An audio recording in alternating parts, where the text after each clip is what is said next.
ওবায়দুল কাদের বাংলাদেশ আওয়ামী লীগের সবচেয়ে দীর্ঘ সময়ের সাধারণ সম্পাদক ছিলেন। গত সরকারের যোগাযোগ ও সেতুমন্ত্রী। নিজের কর্মকাণ্ডের জন্য তিনি ফাটাকেষ্ট নামেই বেশি পরিচিত ছিল।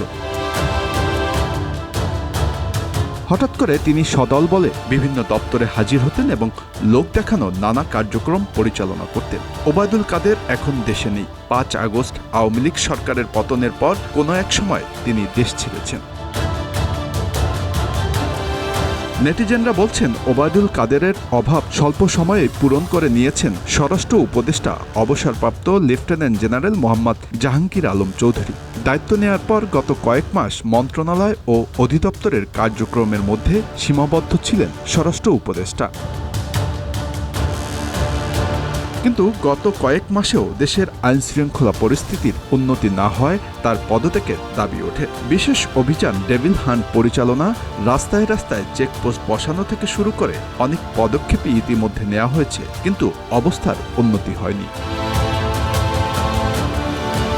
এ অবস্থায় 14 ফেব্রুয়ারি রাত ৩টায় হঠাৎ করেই জরুরি সংবাদ সম্মেলন ডাকেন স্বরাষ্ট্র উপদেষ্টা। সেখানে তিনি হুঙ্কার দেন, যারা আইনশৃঙ্খলা বিনষ্ট করছেন তাদের রাতের ঘুম হারাম করে দিবেন এবং পদত্যাগের প্রয়োজন হবে না বলেও মন্তব্য করেন এই উপদেষ্টা। কেবল ঘোষণাতেই সীমাবদ্ধ থাকেননি সাবেক এই সেনা কর্মকর্তা। ২৬ ফেব্রুয়ারি থেকে নিজের ঘুম নষ্ট করে রাত বেরোতে নিজেই বিভিন্ন থানার কার্যক্রম পরিদর্শন শুরু করেন।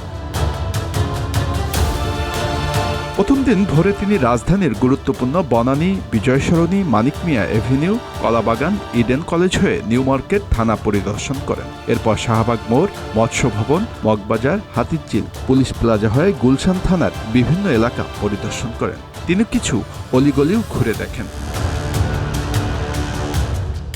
দ্বিতীয় দিন সকালেও বিভিন্ন মোড় ও স্থানে স্থাপিত আইনশৃঙ্খলা বাহিনীর চেকপোস্ট ও তল্লাশি চৌকিগুলো ঘুরে দেখেন এবং কয়েকটি থানার কার্যক্রম পরিদর্শন করেন এবং 2 পুলিশ সদস্যকে বরখাস্ত করেন। প্রথম দিন তার এই পরিদর্শনকালে মিডিয়ার উপস্থিতি না থাকলেও দ্বিতীয় দিন কয়েকটি মিডিয়া তার সঙ্গে দেখা যায়, যেমনটা করতেন সাবেক যোগাযোগ ও সেতুমন্ত্রী ওবায়দুল কাদের।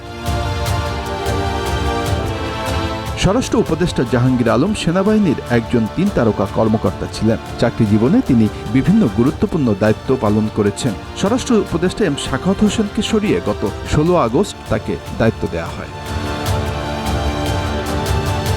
ধারণা করা হয়েছিল চৌকস এই কর্মকর্তা পুলিশ সদস্যদের মনোবল ফিরিয়ে দ্রুত সময়ের মধ্যে দেশের আইনশৃঙ্খলা পরিস্থিতির উন্নতি ঘটাবেন, কিন্তু বাস্তবে তিনি এ থেকে অনেকটাই ব্যর্থ হয়েছেন। MLA ফাটাকেষ্ট 2006 সালের বাংলা ভাষার ভারতীয় রাজনৈতিক নাট্যধর্মী চলচ্চিত্র। শ্রী ভেঙ্কটেশ ফিল্মসের ব্যানারে পরিচালনা করেছেন স্বপন শাহ। নাম চরিত্রে অভিনয় করেছেন 2 বাংলার জনপ্রিয় অভিনেতা মিঠুন চক্রবর্তী। এই চলচ্চিত্রের মারবো এখানে লাশ পড়বে শ্মশানের ডায়লগ বেশ জনপ্রিয়। এটি বক্স অফিসে 7.5 কোটি টাকা আয় করে বাণিজ্যিকভাবে সাফল্য পেয়েছিল। চলচ্চিত্রে ফাটাকেস্টা মিঠুন চক্রবর্তী বিভিন্ন এলাকা ঘুরে বিভিন্ন সমস্যার সমাধান করে বেড়াতেন।